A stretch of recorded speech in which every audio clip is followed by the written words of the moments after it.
Welcome to the Magnificast, a podcast about Christianity and leftist politics. I'm your co-host, Dean Detloff. And I'm your other co-host, Matt Bernick. Man, it's been a while. Our lives have been complicated. We haven't been able to do a fresh episode in a bit.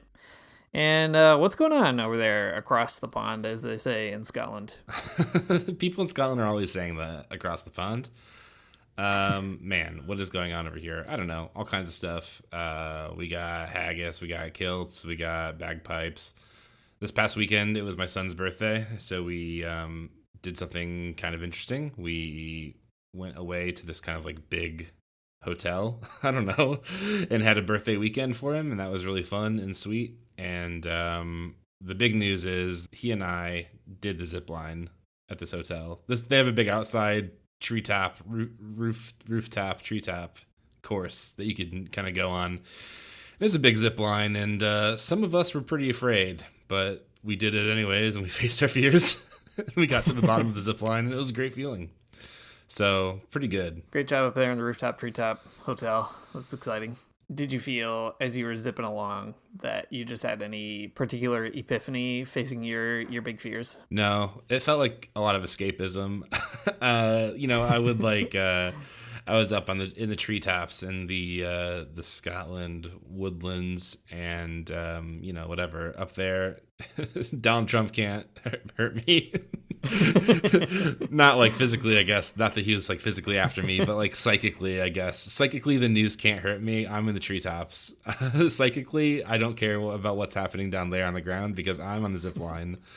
And I think that everyone should get up on the zip line every now and again and just glide along and not let the psychic atmosphere of news media hurt your brain. I think that's a great skill, a great spiritual practice to get up there and not think about what's going on down there for a little bit. That's true. You got to find the zip line in your life, and it doesn't have to be a zip line. It doesn't even have to be facing your fear.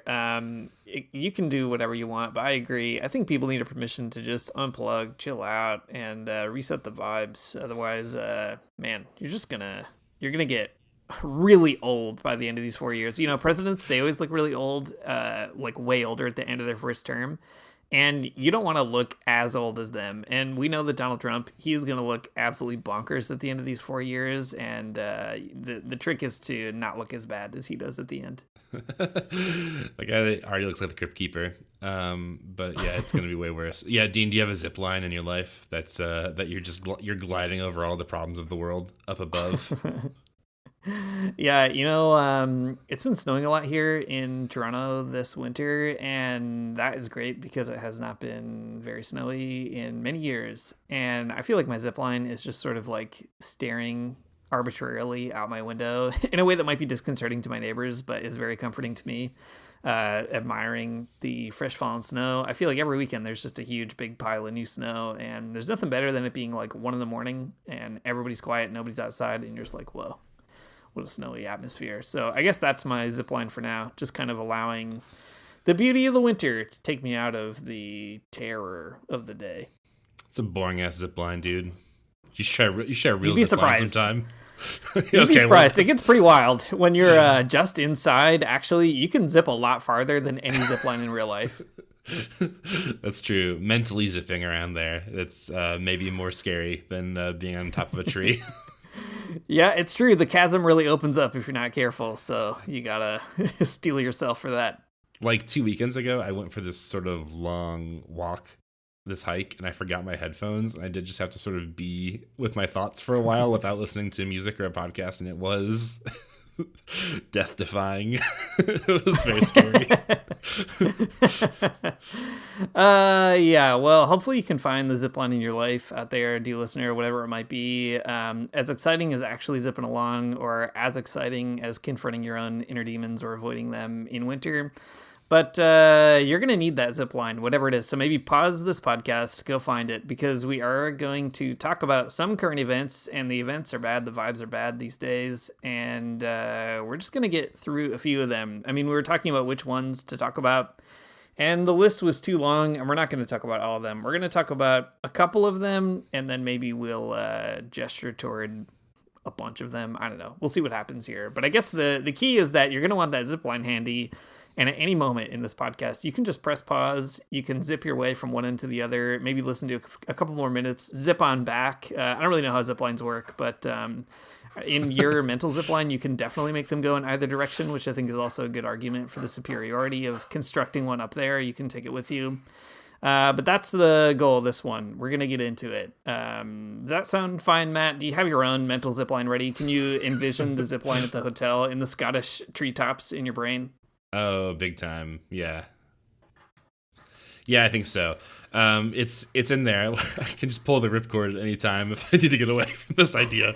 But for now, let's talk about a little bit of Pope news as a current event. The Pope's making headlines today on February 11th, the day that we're recording this. Probably not the day that you're listening to it, because that would be pretty wild.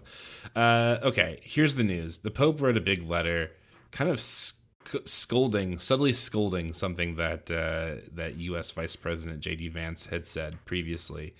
Dean, you're the Catholic one, so can you kind of tell us maybe what's happening here with the letter, and we can talk about what's been said and what's not been said. J.D. Vance, everybody's least favorite Catholic convert right now. He's out there saying all kinds of wild stuff on TV. And I guess his job is to pretend that if Donald Trump says something, it must be cool. And it also must have some kind of intellectual heft behind it. I mean, you had Right. Mike Pence. He was out there being like, whatever Donald Trump says is actually normal and fine. That was his job, to be like, it's normal and fine. They couldn't have picked a more normal and fine guy, the kind of guy that's so normal that even a fly will just land on his face and nobody bothers to care. And just look where I got Mike Pence. J.D. Vance, by contrast, he's not like Mike Pence. He's a lot more active.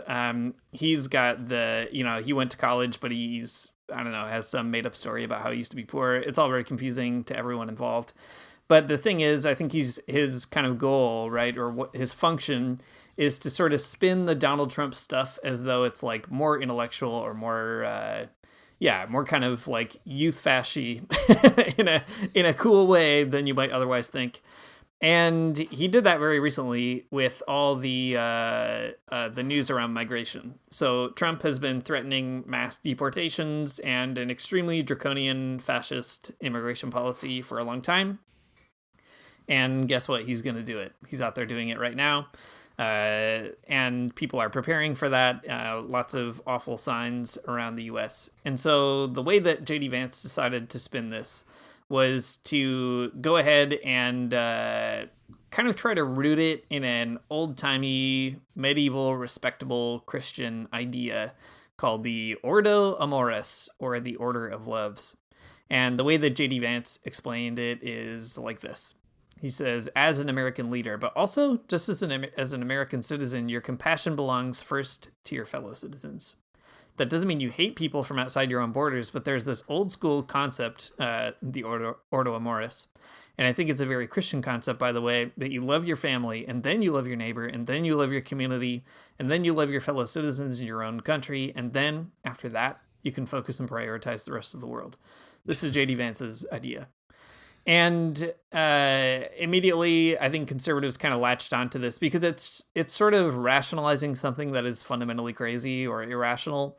He's trying to, like I said, give a little bit of intellectual heft to an otherwise indefensible idea. And also an idea that is not smart, right? It's just like a sort of reflex people have to be like, I don't like these illegals or whatever they call them. So he's dressing it up. And conservatives ran with that. A lot of pretty funny discourse that maybe we'll talk about in a minute.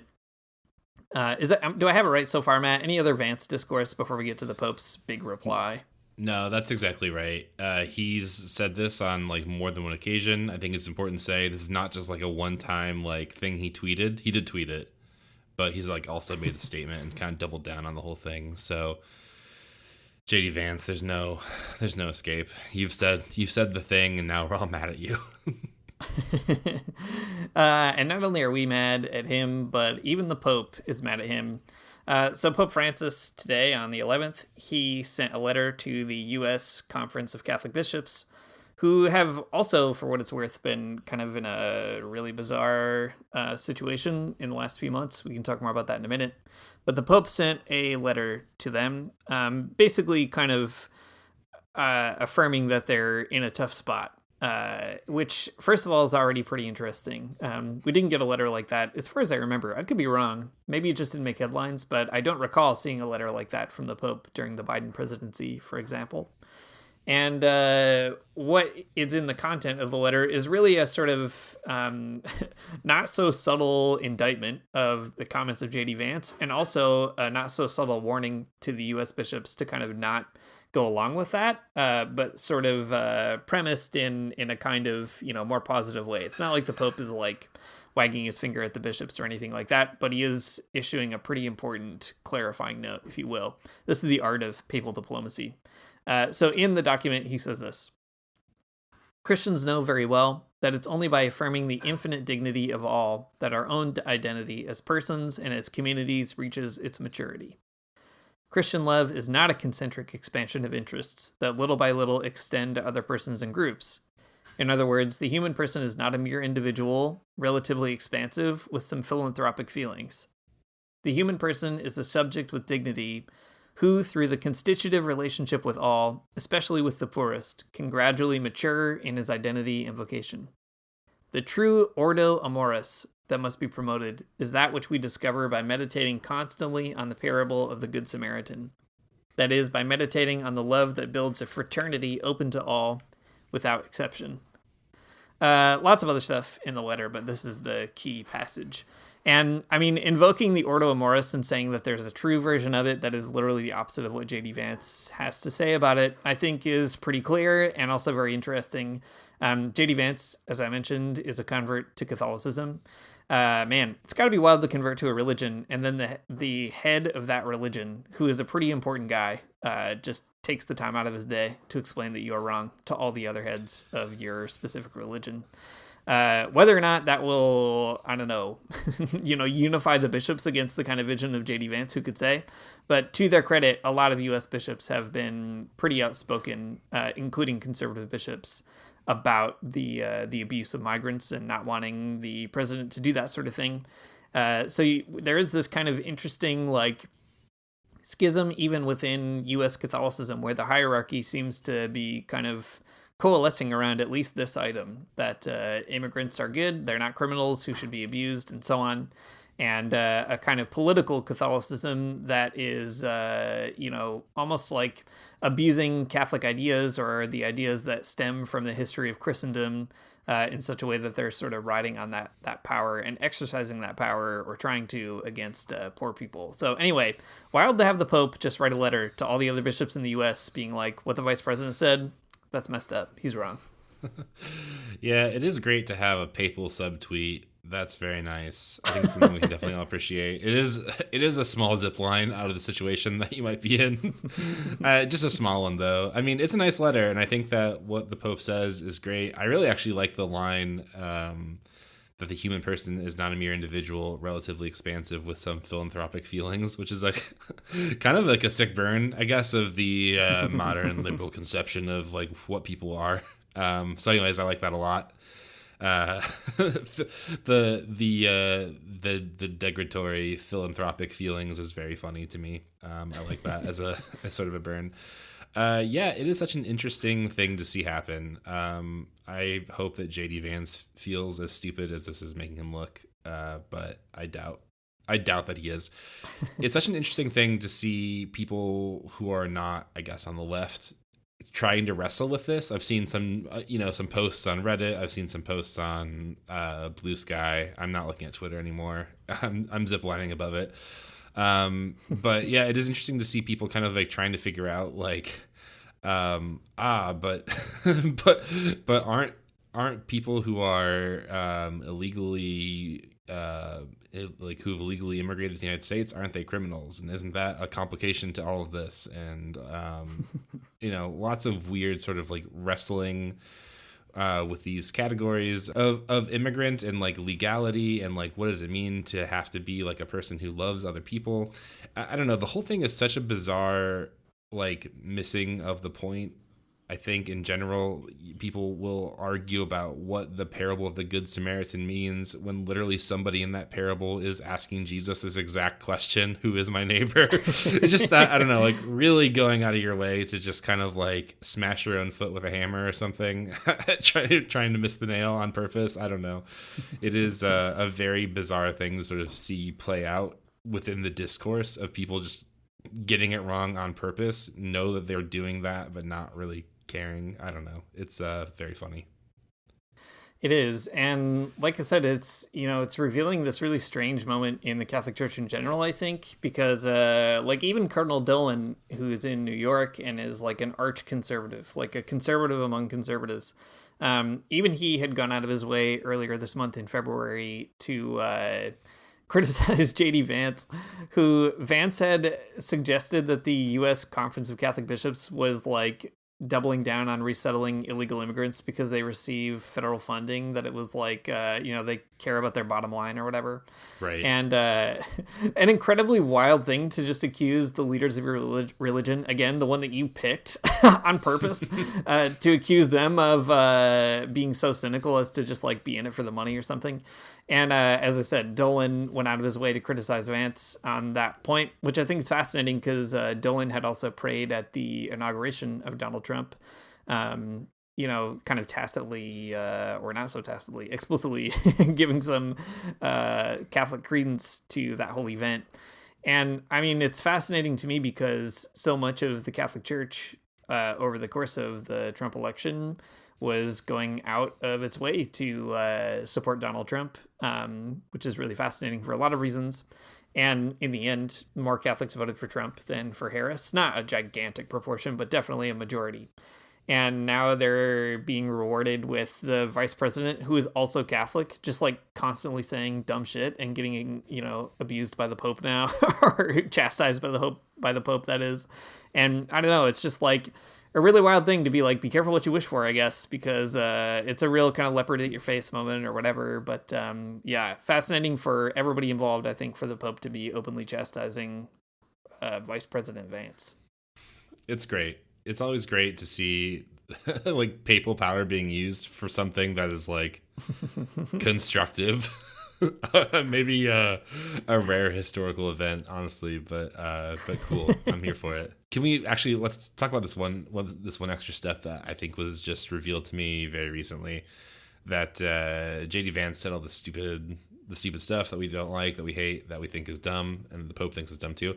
But just before this papal letter came out, Bishop Barron, his media platform, Word on Fire, did come out praising JD Vance. So it's this great moment where the tensions are getting really ratcheted up, where there's a particular conservative weird niche who are going to back that idea of JD Vance, or who already have. And then now also gonna get caught up in the absolute dunking of this old Pope. So anyways, a cool moment. The people that we hate and that are on the right that are doing bad things are looking stupid. And I don't know. In the grand scheme of things, like, I guess, what does it really matter? But you got to take what you can get when it's crab season, as it is. That's right. I mean, you can let it be one of the great trees that you pass on the zipline in your mind. That's right. It's part of the braided metal wire that's holding you up in the air as you descend down through the trees. It's great. That's right. Well, maybe staying on this theme in some ways, Donald Trump. Okay, JD Vance, he's saying some wild stuff on TV. Donald Trump, he's out there doing a bunch of wild stuff from the Oval Office. As everybody alive knows right now, there's just executive order after executive order, some extremely insane proposal, some of which are so insane that they don't actually materialize. Like, I don't know, like Donald Trump saying that he's going to put a 25% tariff on Canada and Mexico, which didn't pan out because that is crazy and would have blown up the entire economy of North America. But other things that are completely insane, like totally suspending all funding of USAID just at the drop of a hat overnight. That is something he did in fact do. And I think it's like, I don't know. It's hard to keep track of everything that's going on, which is by design. I mean, lots of Trump people, strategists, and so on had already said that this was basically going to be their strategy, that they would just be, whatever, turning on the fire hose of garbage and letting everybody try to swim to the top or drown, I guess. But in this case, I think talking through the USAID bit is something that would challenge us to do a good job of, first of all, and is also something that maybe we're uniquely qualified to talk about, given kind of the history of talking through imperialism and development and all the rest of it on this show. So I don't know, Matt, what do you think? How are you feeling about the USAID cuts these days? Yeah, it's an interesting and sort of thorny topic. We've talked about USAID before on this show, and if you went through our extensive back catalog of episodes, which I don't necessarily recommend doing, you could find us dunking on it, actually, in some mean ways. USAID is kind of a contradiction, right? There's all kinds of things going on within this organization. It's like basically the big grouping of all of these different philanthropic and aid initiatives throughout the world. So, you get all kinds of things, all kinds of aid going to countries that need things like food and infrastructure. And I guess that's pretty good. But then you also have like some interesting moments where food and infrastructure or aid ends up serving the purposes of U.S. imperialism. Whenever I think about this, it always feels like it's like a made up like conspiracy theory, but it's a real one. In 2014, USAID used their sort of like internal office that's called the Office of Transition Initiatives, which you can imagine what that does, to start like a Twitter clone in Cuba called Zunzaneo that basically was trying to build a like social media network within Cuba, gained a bunch of followers, and then once they have sort of the audience, they were going to start using targeted messaging and sort of some dark and spooky ways to win people's hearts and minds, and then like transition quote transition the government of Cuba towards something different. So anyways, USAID's also had a lot of other like questionable takes on religion in Cuba. If you'll remember, a long time ago we talked about that, where reports from USAID basically said that there's no if there's a church that's affiliated with the Cuban government in any way or like works for the Cuban government, they aren't real Christians, that kind of stuff. So I mean, there's like we could drum up a lot more of these examples of USAID being kind of shady. But I mean, there's so many. I just want to pull out two of them, actually, okay. Two more to add to this, because in a minute we're going to have to defend parts of USAID, and I feel like I don't want to do that without really explaining how hard it is to do that. One bright side maybe of USAID dropping its funding or having its funding frozen is a long time ago, we also did something on Cuba and USAID. We were talking about this guy, Teo Babin. Oh, that's right. He's like a weird Miami evangelical guy, and he just like basically grifts a buttload of money from the United States government to fund like homophobic pastors in Cuba. That's like his whole deal. And during the family code deliberations, discussions, etc., happening in Cuba, his organization was like just spending tons of time trying to boost the signal of like these, like I said, extremely homophobic pastors explaining why Cuba should not expand rights to LGBTQ people. So anyway, one bright side is at least that guy is also not receiving a paycheck for a minute, although I'm sure when all the dust settles, his is the kind of thing that the US will just spend more money on. But anyway, I hope that he's like a little bit nervous today. That would be nice. Another example that always comes to mind for me, and it's one that like stands in everywhere. It's probably easy to imagine like, okay, the US, it's complicated in Cuba, so it wants to like, drive up those contradictions and make people mad at the government. But you don't have to be a communist government to be in trouble with USAID or the United States government. And one example I often like to point out is WikiLeaks had revealed in a long time ago, like, I don't know, 2016 or 17, something like that, that during the Obama administration, the big textile companies in Haiti were getting really nervous because Haiti was going to raise the minimum wage. And obviously they don't want that. The reason that they have their clothing manufacturing in Haiti is because they don't want to pay people any money. So it was Levi, Nike, and Hanes, I think, and Fruit of the Loom. I think those are the three or four. Anyway, those kinds of companies, they were upset about that. And so the U.S. Embassy in Haiti, along with USAID, actively intervened to keep the minimum wage lower in Haiti and not let that go through, all on behalf of these giant U.S. companies.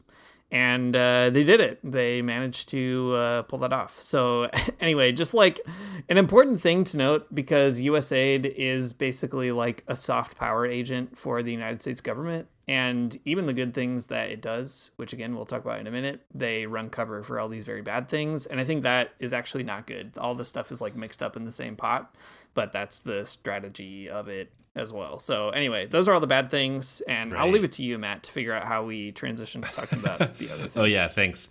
Well, maybe one more note about the bad things before we move on. A friend of the show, Jim Hodgson, he was on very recently, in fact, wrote a really great blog called Dismantling USAID. Yes, no, maybe, on his blog, Unwrapping Development. And we'll post it in the link in the show notes with a link to it. It's a really helpful blog, actually, because Jim, he knows, I think, even more about sort of the international aid kind of and development world than I do, for sure. He's a smart guy. He has lots of experience. Anyways, the blog is great because there's like this huge collection of different sort of takes on the USAID shuttering. And some of them are really interesting. Like the president of Mexico, Claudia Sheinbaum, was just like, yep, there's so many things that USA does that suck that just close it. She says. She didn't say it sucks, but she does say the truth is that it's better that they close it. And there's also a quote in there from the Colombian president, Gustavo Petro, who says that, you know, like who has in the past said that USAID is like not welcome, and the money the money that you'd get from it is basically poison.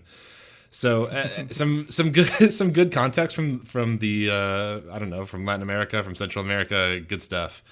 I don't really know, I mean, what to say about it, because like you said, I mean, it does. It's not like universally bad, right?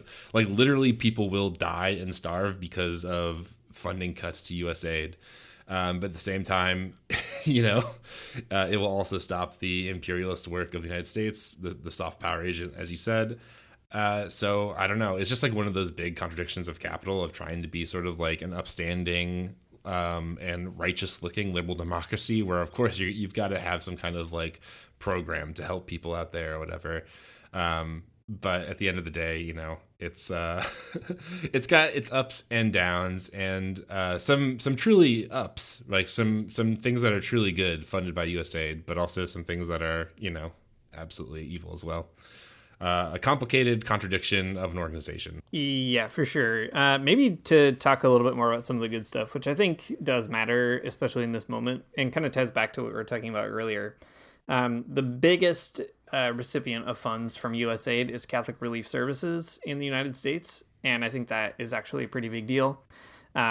They do a lot of pretty essential and important work, and it's not only Catholic Relief Services, but also like Jesuit Relief Services or Jesuit Refugee Services. The Mary Knollers, who are some of our favorite Catholics in the podcast. You know, lots of religious orders do these kinds of aid things, and they also receive money from the government. You know, USAID is a gigantic pot of cash, and it just distributes it in incredibly bizarre, disconnected ways. And in that way is actually not dissimilar from many other government kind of, I don't know, aid agencies or aid institutions or funds or whatever that you find in the global north. And I think what's interesting is, like, you know, Catholic aid or Catholic Relief Services, they receive all this money, they funnel it out into programming for genuinely poor people. It goes into hospitals, to food security programs. I mean, there's a critique to be made of charity as well, but CRS, to its credit, I think understands the value of solidarity too. They're involved in a lot of interesting stuff. I've known a lot of people who have worked for CRS and are great, progressive, interesting people, and, you know, people who are not naive. Like, they understand the challenges of the world, and also they understand there's just like a ton of money on the table, and it should go to feeding poor people if it can. So I think that is like an essential piece to mention too, and it's something that Jim talks about really well. He actually has a funny anecdote in the blog post where he's talking about going to Nicaragua during the Contra War, and he like comes across this old sign that is like a Sandinista sign that also has the emblem of USAID on it, because USAID had been like funding some weird, I don't know, stuff under Jimmy Carter in Nicaragua. And it's very wild to kind of see those contradictions at work, right? But I think that's the important piece, is it is contradictory. And the fact is, like, just because USAID is getting its funds frozen doesn't mean that like the arm of U.S. imperialism and U.S. soft power is going to get frozen. Like I said, Teo Babin, he's not going to have his money frozen forever, right? Like these kinds of, like the things that will survive the Trump cuts will be all the very bad things about USAID. It'll just get folded into something else, like the State Department or whatever. They'll still make fake Twitter in Cuba, all that kind of stuff. It's just that now what they won't do is like make sure people in Sudan don't die of starvation.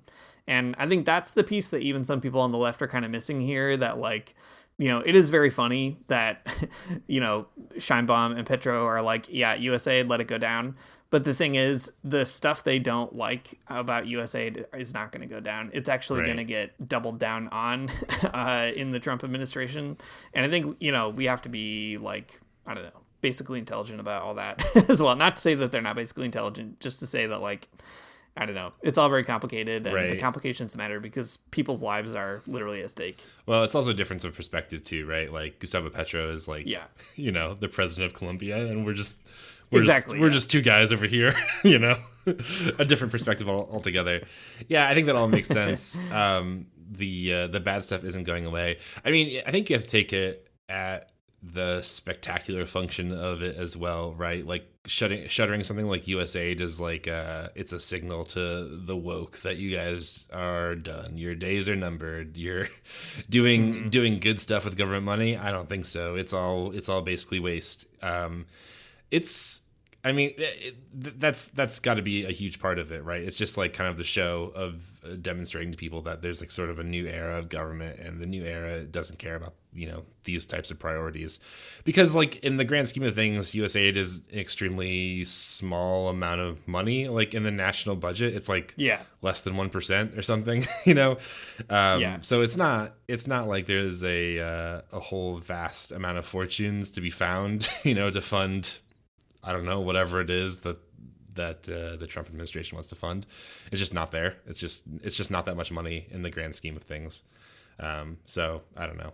I guess you have to kind of keep in mind, like, this is for a purpose. It's to kind of say something about this new government. Yeah, and I think this goes back to what we were talking about with the stuff around migration, because, you know, Catholic Relief Services, it is an instrument of the church. Like, it's an organization in communion with the Catholic bishops. The bishops support it. They raise a ton of money for it as well. It's not only USAID funded. It's, you know, it receives other funding through the church and elsewhere.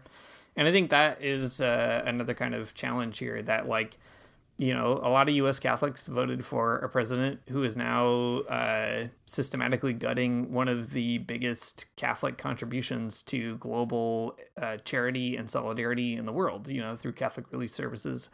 And I feel like it'll be interesting to see how Catholicism in the U.S. continues to metabolize those contradictions.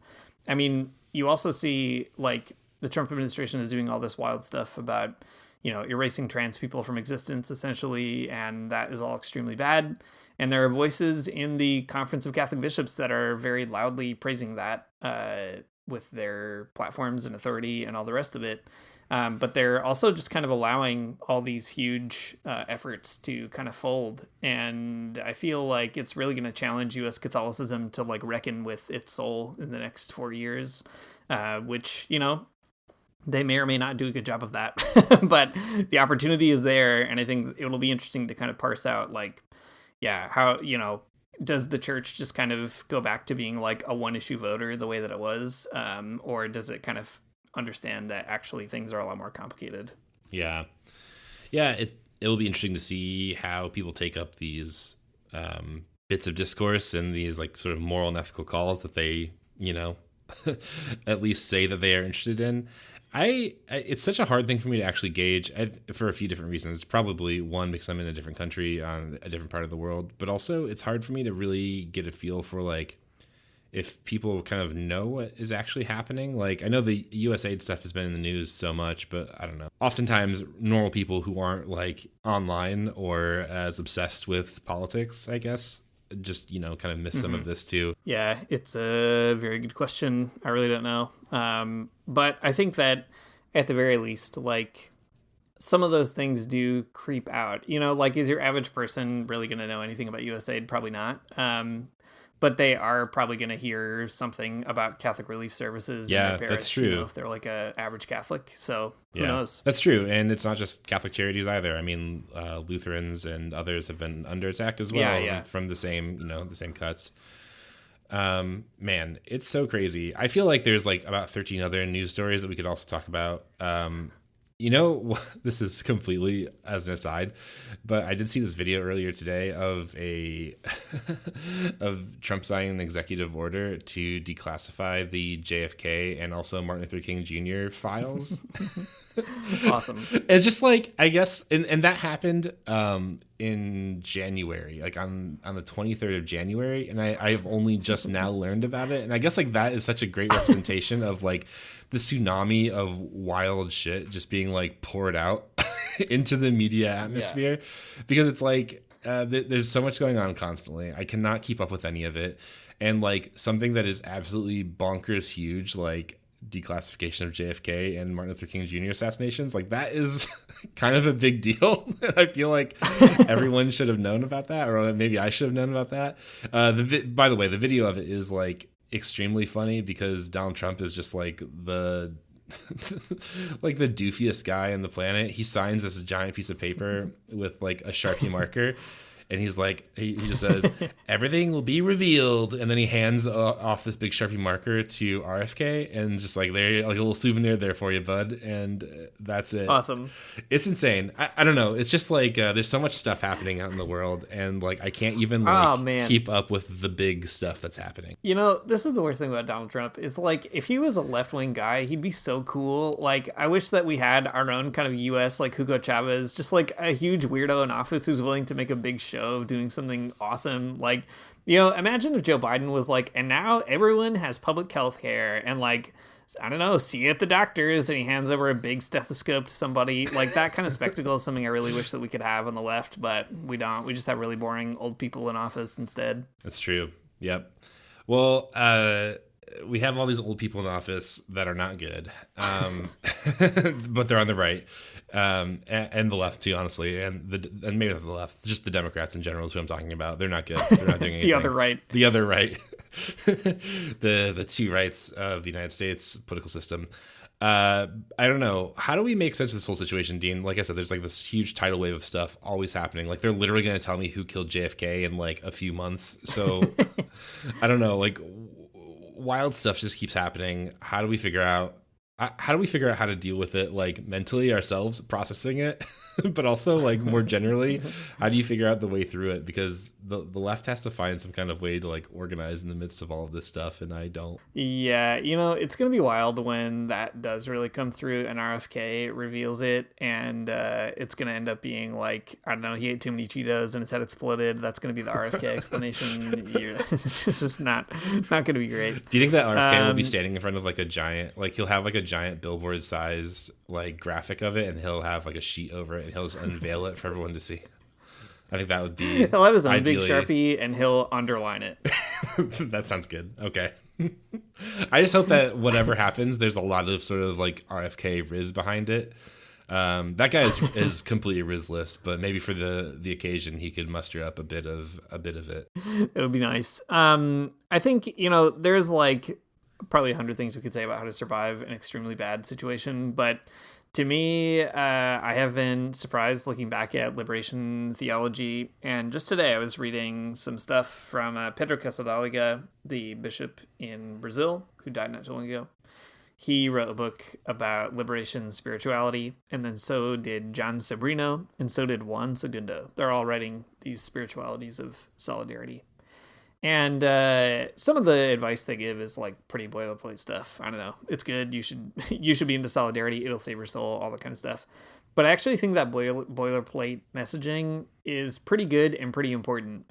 There's more to say about it in a minute, but that's just what comes to mind to me lately is like, I feel like it's really easy to just get like knocked over by the just torrent of stuff coming at you. But the kind of message of liberation theologians, many of whom lived in way worse situations than the one that any of us live in right now, like being worried about getting killed by a fascist death squad or whatever. Uh, their kind of their own way of coping with that situation was to essentially recommit themselves to building solidarity with other people.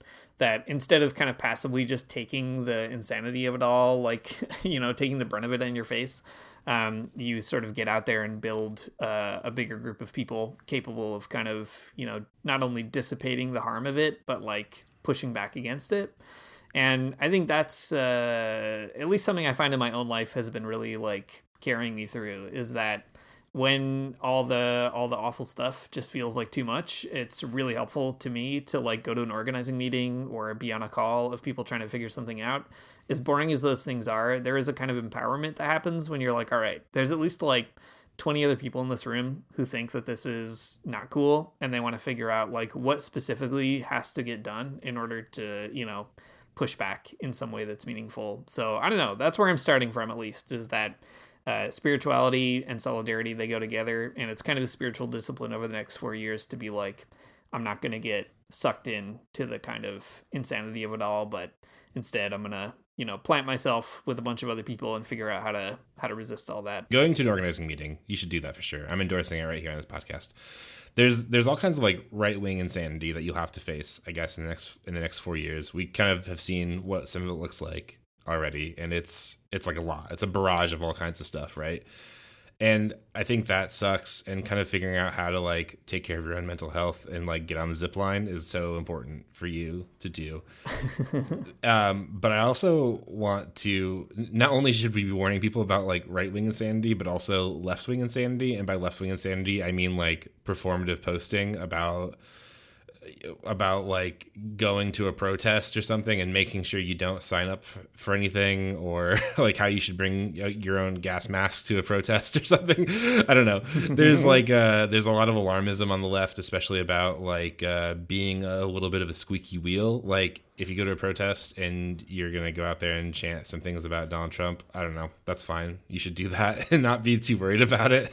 Like, I don't know. There's just like a lot of security theater sometimes when it comes to stuff on the left. Yeah. And that is painful. And like, I think also demobilizing and maybe sometimes debilitating, even feeling like you can't do it because it's actually the security state's too big. You're going to get in trouble.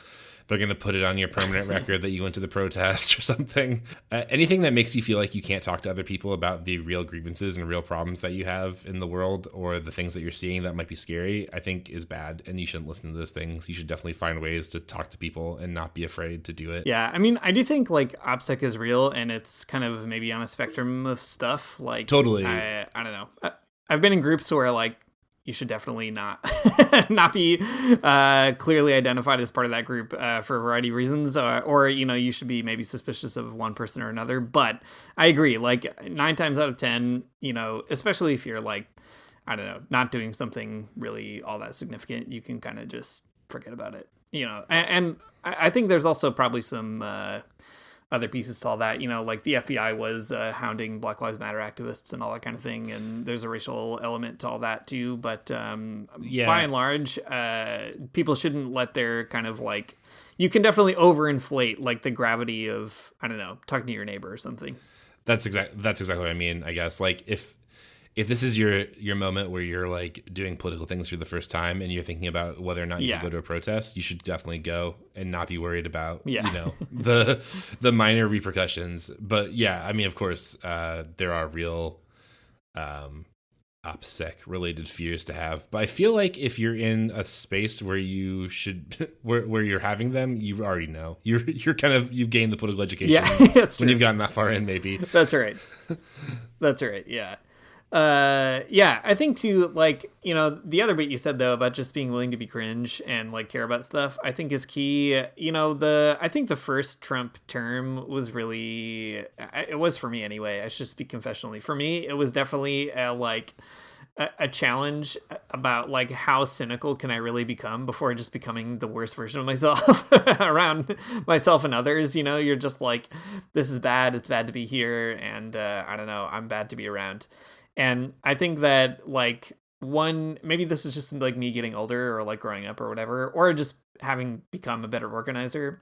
But I think that it's important to figure out to like how to how to like make use of even those kind of channels for doing stuff that feel, I don't know, not that big of a deal, or feel like you're like lowering yourself to a process that you don't appreciate. But nevertheless, you probably should in order to see if you can move the needle. There have been like so many letters I've sent to elected officials that, you know, are not quite honest, right? You're like modulating your rhetoric. You're saying something you probably wouldn't say, but you feel like maybe you would kind of get somebody's attention if you put it that way. You're maybe talking about an issue in a way that you wouldn't prefer to talk about it, but might have a chance of connecting with somebody. I think the kind of lesson that I've learned, at least since the last time, is like being as mad as hell and like trying to have as radical a position as you can possibly have is probably like pretty satisfying for yourself. I think it is. There's a real psychological benefit to it. But it's not really that effective. And, you know, in some ways too, like the system kind of relies on making people red and mad and never being able to like kind of have the cogent thought of like what will really actually make a difference in this area. What are the targets? What are their strengths and weaknesses, etc. And I feel like it's a good thing to be like, well, sometimes you just have to like write an email to an elected official and ask your like friend to do the same thing, or I don't know, go to like your public library and just like hang out, or like go to an event that seems kind of boring but is where people are hanging out and spending time together. You know, I think that there is some like utility for sure in leaning into those like really basic sort of civil society stuff, even though we know that they're not, you know, delivering the revolution tomorrow. I think that's true. I mean, something that I've definitely learned that maybe is not exactly obvious to people is that politicians are so dumb. And not only are they dumb, they're like disconnected from the real world. Like they don't have any sort of like point of reference. They're like rich and busy people, and they don't talk to people who have like minimum wage jobs. They don't talk to people who have like even regular wage jobs. I don't know, the median income. They don't talk to those people.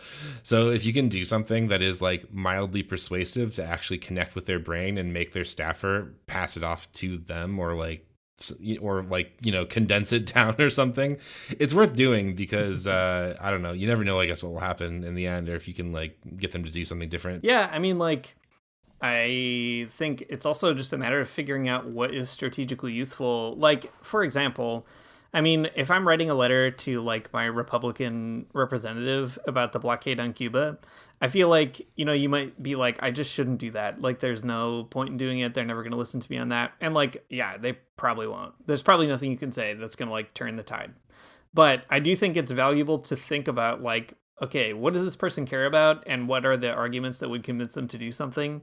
And you do have to kind of modulate a demand on that. So, you know, instead of being like, did you know the blockade is unjust and international law thinks it's bad? Like, Republicans don't care about that. But you might say something like the blockade prevents like U.S. business owners from doing trade with Cuba, which is true. And Cuba would be fine with that. You know, like there's these kind of like creative solutions that you have to come up with in order to engage. And I feel like that's also just organizing 101. It's not only like your representative who probably won't care about you that you want to convince. It's like the person that you work with, or the, you know, the friend who's kind of open but maybe not politically educated. Like the challenge of organizing is figuring out how to figure out what does this person care about and what do they want, and where's the kind of Venn diagram where we can at least find a way of like moving the needle on something. I feel like that's a good discipline to learn in the next 4 years.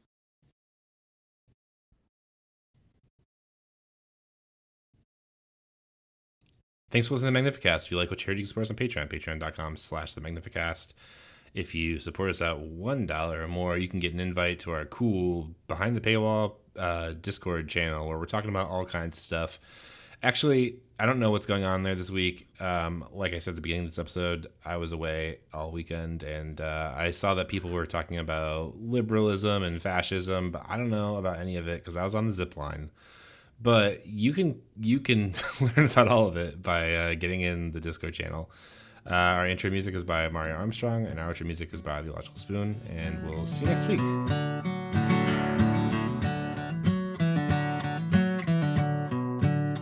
I don't wanna get up for church in the morning, souls alive. Heaven come to earth and there won't be no church. We'll meet down by the riverside. There we'll swim with all creation, never get tired.